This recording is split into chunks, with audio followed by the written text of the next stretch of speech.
Emirates Awards of Excellence 2022 has upheld the legacy of these awards in building and preserving strong bonds and nurturing brilliance.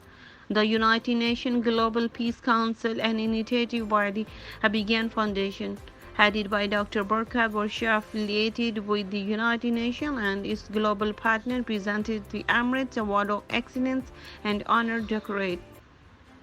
The event commenced this year on the 9th of May in Dubai at Abdul Grand Hotel.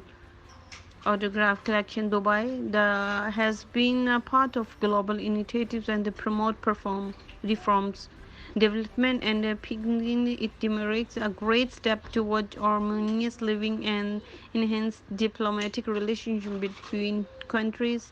They come together a platform like this to appreciate and reward and other achievements. The chief guest, Dr. Abdullah, chairman of the Abdullah Group, added charm to the case behind the award. He has been a frequent award for these excellent humanitarian works.